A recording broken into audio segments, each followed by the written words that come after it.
নমস্কার, গল্পের আসরিত মধুপন্থী চ্যানেলে সবাইকে জানাই স্বাগত। আশা করি আপনারা ভালো আছেন। আজ থাকছে আবারও টেনিদা সিরিজ থেকে একটি দারুণ মজার গল্প।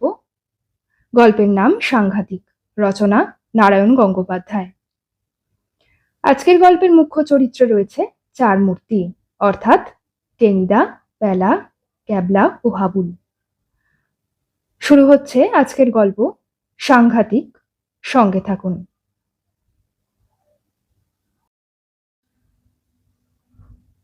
7 দিন পরেই পরীক্ষা। আর কি, সেই কালান্তক স্কুল ফাইনাল। পরপর দুবার সাদা কালিতে আমার নাম ছাপা হয়েছে। 3 বারের বার যদি তাই ঘটে, তাহলে বরদা শাসিয়েছে আমাকে সোদপুরে রেখে আসবে। সোদপুরে তো গান্ধীজি থাকতেন, আমি গম্ভীর হয়ে বলেছিলাম। তুমিও থাকবে? বরদা আরো গম্ভীর হয়ে বললে, তবে গান্ধীজি যেখানে থাকতেন সেখানে নয়, তিনি যাদের দুধ খেতেন তাদের আস্তানায়। মানে? মানে পিঞ্জরাপোলে। আমি বেজার হয়ে বললাম, পিঞ্জরাপোলে কেন থাকতে যাব? ওখানে কি মানুষ থাকে? মানুষ থাকে না, গরু ছাগল তো থাকে, সেজন্য তুইও থাকবি। কচি কচি ঘাস খাবি আর ভ্যা ভ্যা করে ডাকবি। শুনে মনটা এত খারাপ হলো যে কি বলবো। একদিন সন্ধেবেলা গড়ের মাঠে গিয়ে চুপি চুপি এক মুঠো কাঁচা ঘাস খেয়ে দেখলাম, যাচ্ছে তাই লাগলো। ছাদে গিয়ে একা একা ব্যা ব্যা করেও ডাকলাম, কিন্তু ছাগলের মতো সেই মিঠে প্রাণান্তকর আওয়াজটা কিছুতেই বেরোলো না। তাই ভারী দুশ্চিন্তায় পড়লাম। গিয়ে বললাম লিডার টেনিদাকে। টেনিদার অবস্থা আমারই মতো, এবার নিয়ে ওর 4 বার হবে। হাবুল সেনের 2য় বার। শুধু হতবাগা ক্যাবলাটাই লাফে লাফে ফার্স্ট হয়ে এগিয়ে আসছে। 3 ক্লাস নিচে ছিল, ঠিক ধরে ফেলেছে আমাকে। এর পরে যদি টপকে চলে যায় তাহলে সত্যি পিঞ্জরাপোলে যেতে হবে। চাটুজ্জেদের রোয়াকে বসে টেনিদা আতা খাচ্ছিল।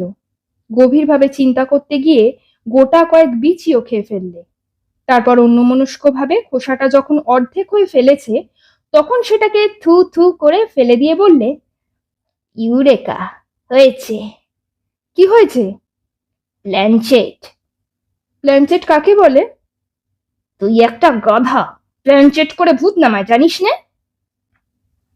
এর মধ্যেই কোত্থেকে পাঁঠার ঘুগনি চাটতে চাটতে ক্যাবলা এসে পড়েছে। বললে, ভুল ভুল, ওর উচ্চারণ হবে প্লাসেট। থাম থাম, বেশি ওস্তাদি করিসনি, ভূতের কাছে আবার শুদ্ধ উচ্চারণ। তারা তো চন্দ্রবিন্দু ছাড়া কথাই কইতে পারে না। এই বলেই ছোঁ মেরে ক্যাবলার হাত থেকে ঘুগনির পাতাটা কেড়ে নিল টেনিদা। ক্যাবলা হায় হায় করে উঠল। টেনিদা একটা বাঘাটে হুঙ্কার করে বললে, থাম, চিল্লাসনি, এ হলো তোর ধৃষ্টতার শাস্তি। বলতে বলতে জিভের একটানে ঘুগনির পাতা একদম সাফ।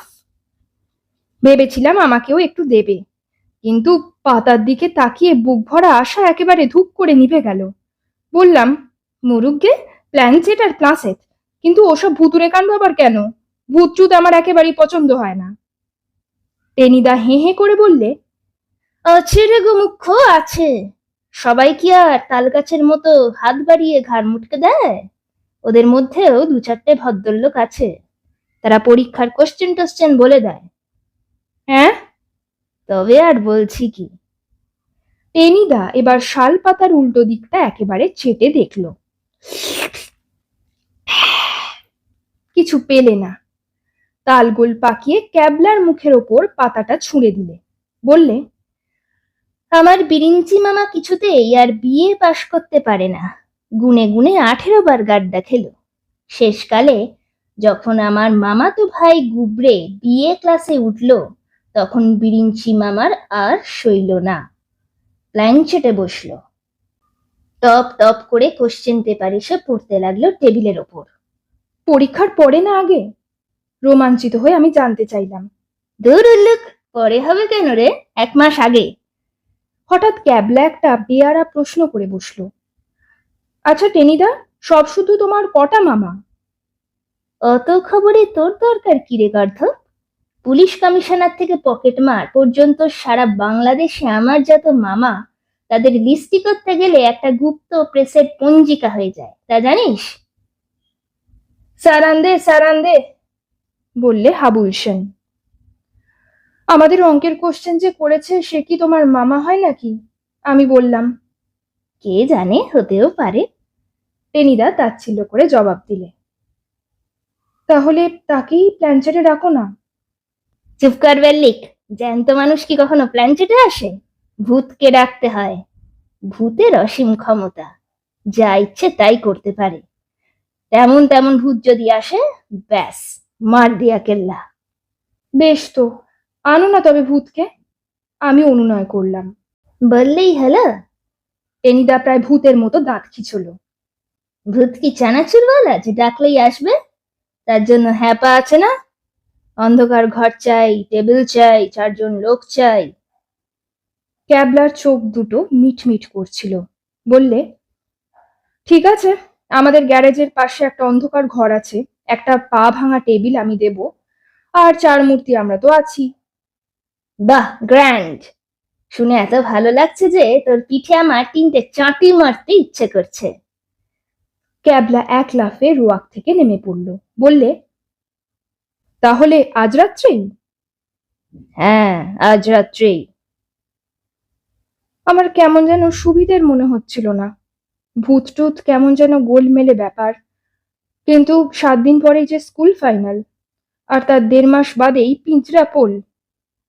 অগত্যা নাক টাক চুলকে আমায় রাজি হয়ে যেতে হলো।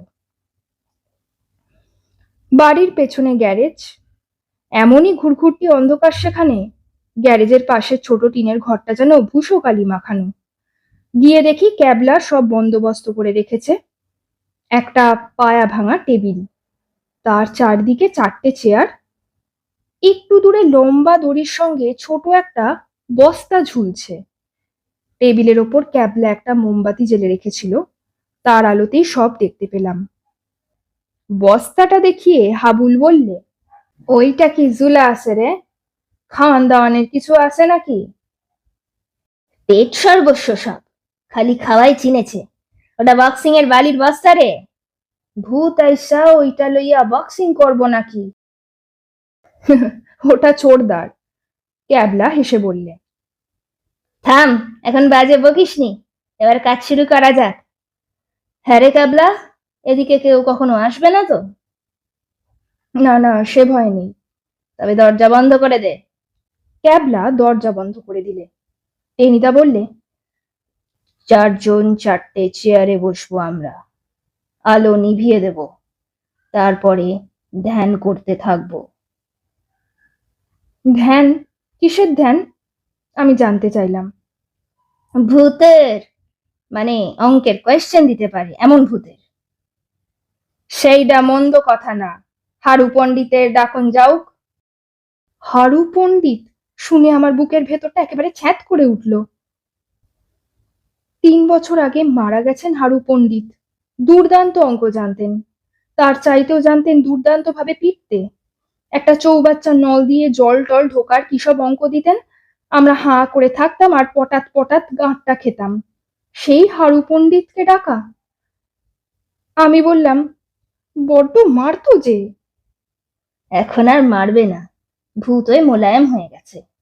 তাছাড়া কেউ তো ডাকে না, আমরা ডাকলে কত খুশি হবে দেখিস। শুধু অঙ্ক কেন, চাই কি আদর করে সব কোয়েশ্চেনই বলে দেবে। টেনিদা আমাকে উৎসাহ করলে।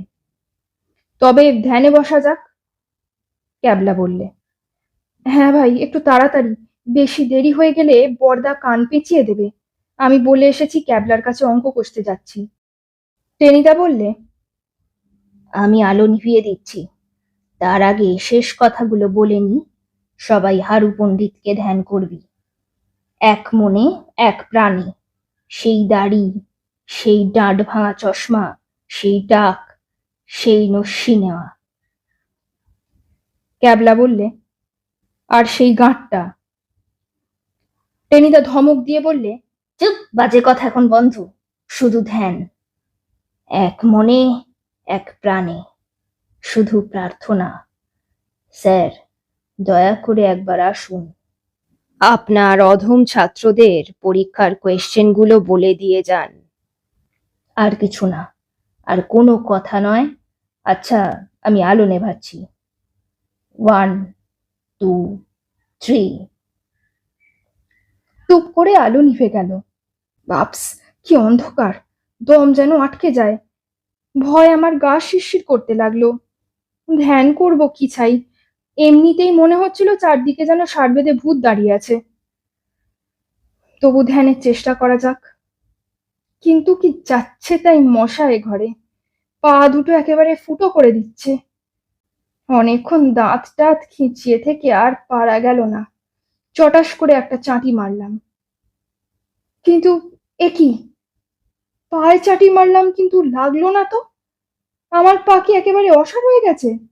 আর আমার পাশ থেকে হাবুল তক্ষুনি হাইমাই করে চেঁচিয়ে উঠল, টেনিদা, ভূতে আমার পায়ে ঠাঁই কইরা একটা চাপড় মারছে। শাট আপ, ধ্যান করে যা। কিন্তু আমার যে চাপড় মারলো। ধ্যান না করলেও আরো মারবে।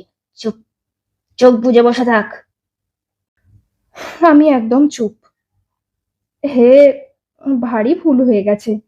অন্ধকারে নিজের ঠ্যাং ভেবে হাবুলের পায়ে চড় মেরে দিয়েছি। আরো কিছুক্ষণ কাটলো। ধ্যান করবার চেষ্টা করছি, কিন্তু কিছুতেই কিচ্ছু হচ্ছে না। হারু পণ্ডিতের টাক আর দাড়িটা বেশ ভাবতে পারছি, কিন্তু সঙ্গে সঙ্গে গাঁটটাটাও বিচ্ছিরি ভাবে মনে পড়ে যাচ্ছে। তক্ষুনি ধ্যান বন্ধ করে দিচ্ছি। ওদিকে আবার দারুণ খিদেও পাচ্ছে। আসবার সময় দেখেছি রান্নাঘরে মাংস চেপেছে। এতক্ষণে হয়েও গেছে বোধহয়। বাড়িতে থাকলে ঠাকুরের কাছে গিয়ে এক আধটু চাকতে টাকতেও পারতাম। কিন্তু যতই ভাবি খিদেটা ততই যেন নাড়ির ভেতরে পাক খেতে থাকে। হঠাৎ অন্ধকার ভেদ করে রব উঠল।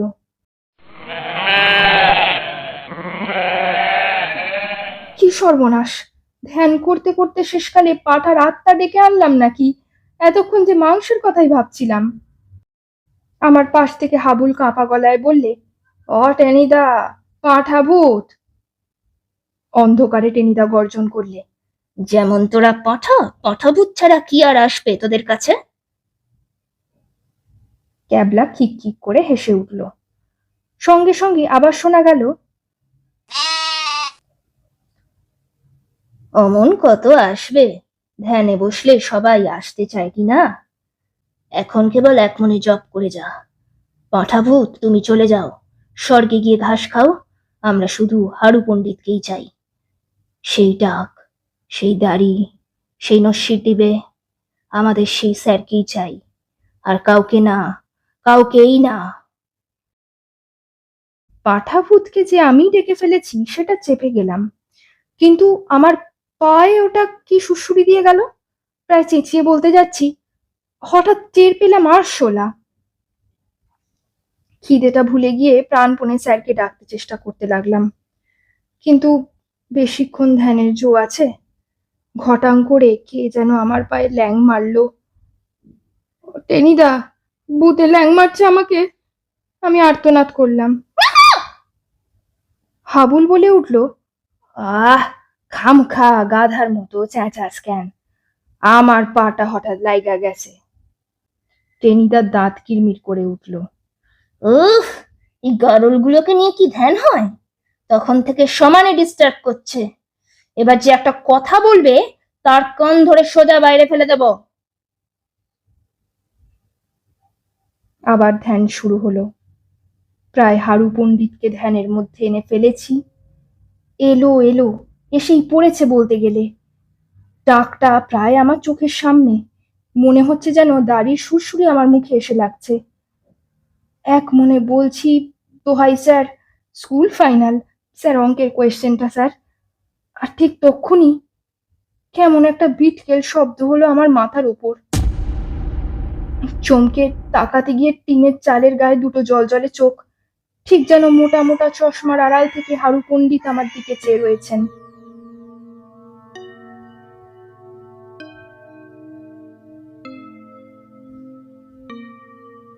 আমার পালা জ্বরের পিলেটা সঙ্গে সঙ্গে তরাং করে লাফিয়ে উঠল। ও কি, ও কি টেনিদা! আমি আবার আর্তনাদ করে উঠলাম। সঙ্গে সঙ্গে সেই জ্বলন্ত চোখ দুটো যেন শূন্য থেকে ঝাঁপিয়ে পড়ল, আর আমার মাথায় এসে লাগলো এক রাম চাঁটি। ভূত হয়ে সে চাঁটি মোলায়েম হওয়া তো দূরে থাক, আরো মোক্ষম হয়ে উঠেছে। বাপরে, গেছি বলে আমি এক প্রচন্ড লাফ মারলাম। সঙ্গে সঙ্গে টেবিল উল্টে পড়ল। খাইছে খাইছে, ভূতে খাইছে রে, টেবিল চাপা দিয়ে আমায় মেরে ফেলে দিলে রে, টেনিদার চিৎকার শোনা যায়। অন্ধকারে আমি দরজার দিকে ছুটে পালাতে চাইলাম। সঙ্গে সঙ্গেই কে যেন আমার ঘাড়ে লাফ দিয়ে পড়ল। আমার গলা দিয়ে খোক বলে একটা আওয়াজ বেরোলো, আর তারপরেই সর্ষে ফুল, ঝিঁঝির ডাক, পটল ডাঙার প্যালারাম একেবারে ঠায় অজ্ঞান। চোখ মেলে দেখি মেঝে পড়ে আছি, ঘরে মোমবাতি জ্বলছে, আর ক্যাবলা আমার মাথায় জল দিচ্ছে। চেয়ার টেবিলগুলো ছত্রাকার হয়ে আছে ঘরময়। আমি বললাম, ভূত! আরে না, ভূত নয়। টেনিদা আর হাবুল তক্ষুনি পালিয়েছে বটে, কিন্তু তোকে চুপি চুপি সত্যি কথাটা বলি। ঘরটার পেছনেই একটা ছাগল বাঁধা আছে। দাদুর হাঁপানি রোগ আছে কিনা, তাই ছাগলের দুধ খায়। সেই ছাগলটাই ডাকছিল। আর সেই জলজলে চোখ, সেই চাটি, ও ওটা হুলোর। হুলোকে?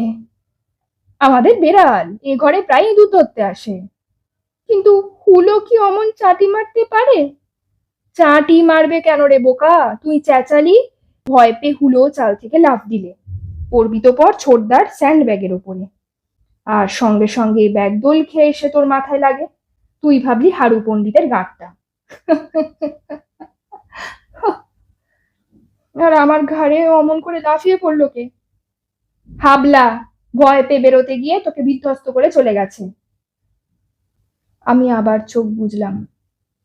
ক্যাবলার কথাটা হয়তো ঠিক, কিন্তু আমার মন বলছে ওই হুলো আর বালির বস্তার মধ্যে দিয়ে সত্যি সত্যি হারু পণ্ডিতের মোক্ষম চাটি আমার মাথায় এসে লেগেছে। কারণ পৃথিবীতে অমন দুর্মদ চাটি আর কেউ হাঁকড়াতে পারে না, আর কিছুতেই না।